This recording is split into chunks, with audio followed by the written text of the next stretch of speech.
everybody, before I get started, I have an announcement to make.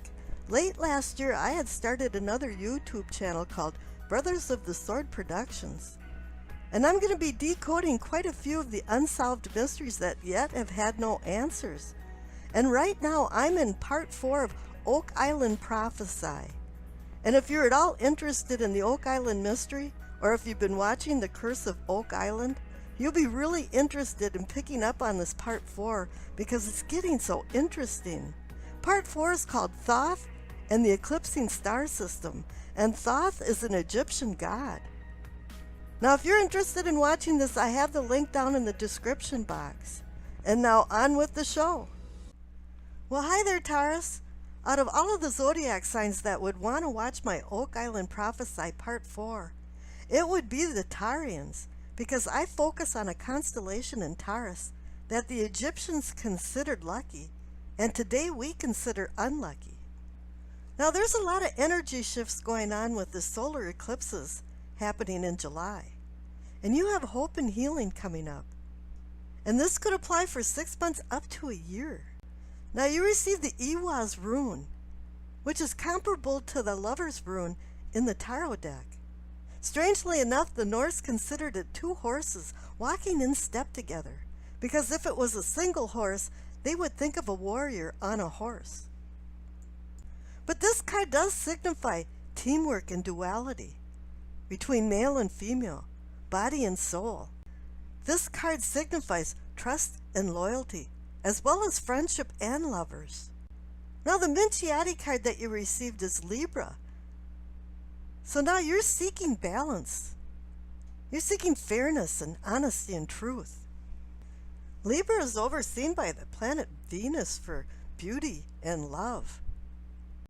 Now, we have a stepping stone here with love starting out, but then there's some other things going on in this reading. Now, the overall energy card is the Star. What a great card. This is a spiritual card of inner self, connecting with maybe a guardian, somebody overseeing your life. This is about a fog dissipating and you now coming into some cosmic understanding of hope and healing. There's a lamp by your feet that's directing you into a heavenly path. It's like a gossamer veil has been lifting, and all of a sudden you have clarity, understanding. Dante found his way out of the inferno that he considered hell by following the star. The star brings you into a safe harbor for mooring. This is a card of blessing, generosity, optimism, and joy, regeneration, harmony. I think we all have a lot of things to heal from, but I know the Taurians have had somewhat of a difficult time sometimes. Not all of you, but some. And now it's time to balance the scales, balance your life, bring it back into perspective. Now, the cards on the left, for what you know, you receive the Seven of Wands and the Strength card. The Strength card is about the absence of fear, being able to control yourself, your inner shadow self, the inner beast within us. Now, this is a number 8 card, and the number 8 is a karmic equalizer. This is where you are trying to balance the spirit versus the physical, the intangible versus the tangible, darkness versus light. Now, things haven't been completely copacetic because you have the Seven of Wands there. And this is kind of the warrior spirit of kind of battling with people, not agreeing with people, and a lot of times you're having to represent your beliefs to these people that are disagreeing with you. When you do that, then you start questioning yourself and saying, well, do I really believe that? Because what we really believe, we live every day of our life. Now, we can say differently that we believe this and that, but in reality, we don't live it. A lot of times we just become talking heads about things that we had been taught that it's a moral compass to have that feeling, when it really doesn't even fit into your life. Now, the number 7 itself is about truth and spirit. And let's just put that together and say spiritual truth. Now, the cards in the center are going to have you work some things out, because this is a category of what is or can be yours. Here you have the Two of Swords and the Knight of Swords. Now the Two of Swords is saying opposing forces are requiring you to make a decision. But it's really hard to make this decision. One size doesn't fit all, and it seems that there's strings attached to it. And you're in some kind of personal dilemma. Now the Knight of Swords is there saying, don't make impetuous, very quick decisions, because you're going to regret it. This Knight of Swords, sometimes only his horse knows where he's going. He comes running into various situations with his sword held high, ready to wield the sword on people, without even thinking twice about where he's going and what he's doing. Now you've got cards right now that are saying there's some discord, but you have to have strength. And then there's a really hard decision to make, but maybe you might rush in and make the wrong decision. Now the cards next door to all of these cards now is Temperance and the Ace of Pentacles. This is your self and self-awareness. All of a sudden you're realizing that you have to moderate what you're doing, your behavior, control your emotions, overcome your fears, master yourself. The Temperance card is very similar to the Star card, where it's a very spiritual card. You're coming from within, bringing it out. This is a guardianship card too, where angels can be overseeing you, or a deceased master, or a friend, or somebody you knew that has now gone over to the other side is now assisting you. But now you're being given a promise of a new earthly beginning with the Ace of Pentacles.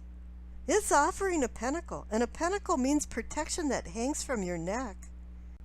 But it also means money, finances, fates of fortune that are being offered to you, if you play your cards right. But it's only a promise. It's really up to you to get into this enterprising attitude and perspective.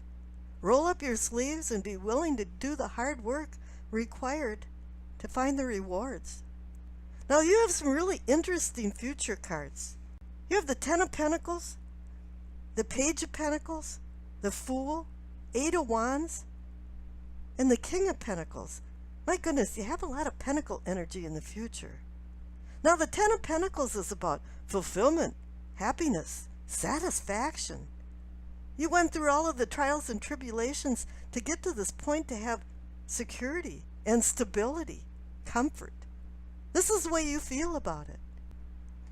Now the Page of Pentacles is warning you to do the research that's required to make a good decision with the Two of Swords.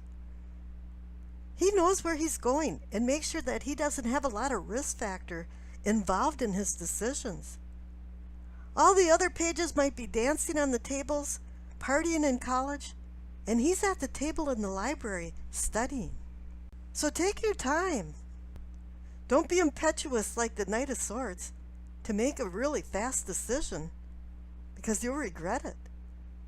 Now you have the Fool card there saying you're embarking on a new self-discovery. And I can see that with the Star card there, because now it's just hope and healing.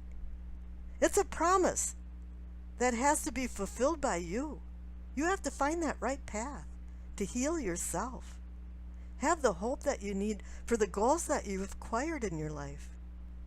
Now the Eight of Wands is an excellent positive card of sudden change, sudden unfolding events.